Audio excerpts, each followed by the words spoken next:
Bismillahirrahmanirrahim. Assalamualaikum warahmatullahi wabarakatuh. Perkenalkan, saya Rina Siti Mariam dengan NIM D1191164.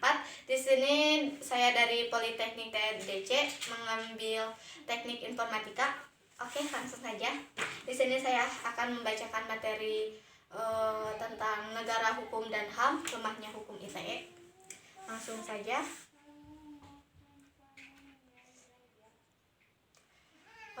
Pengertian negara hukum.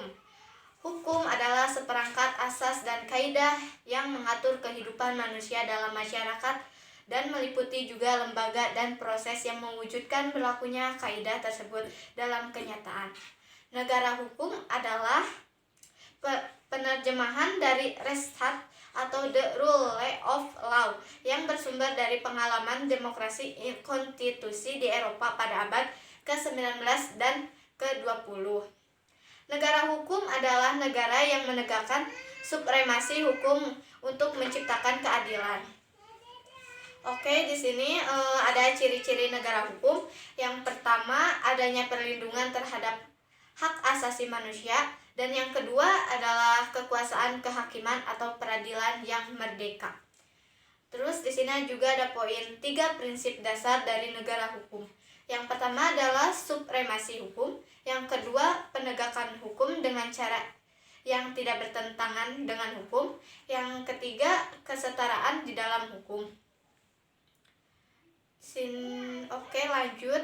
Undang-Undang Informasi dan Transaksi Elektronik. Bisa disingkat UU ITE atau Undang-Undang Nomor 11 Tahun 2008 adalah UU yang mengatur tentang informasi serta transaksi elektronik atau teknologi informasi secara umum. UU ini memiliki yurisdiksi yang berlaku untuk setiap orang yang melakukan perbuatan hukum sebagaimana diatur dalam undang-undang ini, baik yang berada di wilayah Indonesia maupun di wilayah hukum Indonesia, yang memiliki akibat hukum di wilayah hukum Indonesia dan atau di luar wilayah hukum Indonesia dan merugikan kepentingan Indonesia. Di sini saya mengambil beberapa contoh permasalahan pelanggaran UU ITE yang sering terjadi di Indonesia.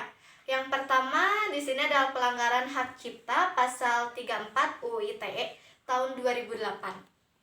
Pelanggaran hak cipta adalah penggunaan karya yang tanpa izin atau tanpa sepengetahuan dan melanggar hak eksklusif pemilik pencipta. Konten-konten yang kamu upload di channel YouTube-mu juga harus hati-hati loh, agar tidak dihapus karena melanggar hak cipta. Yang kedua di sini adalah penghinaan atau pencemaran nama baik. Pasal 27 ayat 3. Kasus ini adalah salah satu yang paling sering terjadi di Indonesia. Seringkali netizen memberikan tentang keburukan suatu institusi atau seseorang yang akhirnya membuat ia dituntut karena perkataan itu.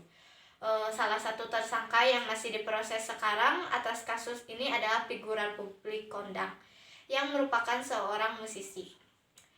Oke, yang ketiga di sini adalah ujaran kebencian pasal 28 ayat 2. Hati-hati ya saat kamu mengomentari sesuatu di media sosial yang berisi informasi dengan nada negatif dan bisa memunculkan permusuhan antar individu. Berarti kamu sudah melanggar UU ini. Komentar yang melecehkan SARA juga bisa dituntut menggunakan pasal ini. Selanjutnya yang keempat, muatan perjudian pasal 27 ayat 2. Sering lihat iklan judi online? Biasanya bisa kamu temukan di kolom-kolom komentar beberapa media sosial. Komentar itu semua bisa dituntut loh menggunakan pasal ini. Yang kelima di sini adalah berita bohong, hoax pada pasal 28 ayat 1. Salah satu yang paling santer belakangan ini yaitu hoax atau berita bohong. Tanpa kamu sadari, kamu membantu penyebaran suatu berita bohong tanpa berusaha mengecek kebenarannya terlebih dahulu.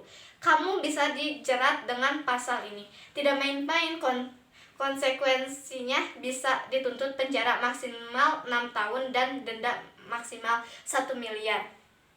Oke, yang keenam di sini adalah hacking. Pasal 30 berada di pasal 30 berisi kalau kamu dengan sengaja dan tanpa hak atau melawan hukum mengakses sistem komputer dan atau sistem elektronik dengan tujuan apapun, kamu bisa dijerat pasal ini. Sanksinya beragam tergantung perbuatannya, mulai dari penjara antara 6 sampai 8 tahun atau denda sebanyak 600 sampai 800 juta. Oke, di sini sekian materi dari saya dan tanggapan tentang hukum UU ITE. Menurut saya, dengan adanya hukum UU ITE, pengguna dunia maya akan terkontrol, sehingga pengguna para sosial media tidak semena-mena, tidak asal membuli seorang atau seperti contoh-contoh yang tadi disebutkan. Terima kasih. Sekian dari saya. Mohon maaf bila ada kesalahan kata. Wabillahi taufiq wal hidayah. Wassalamualaikum warahmatullahi wabarakatuh.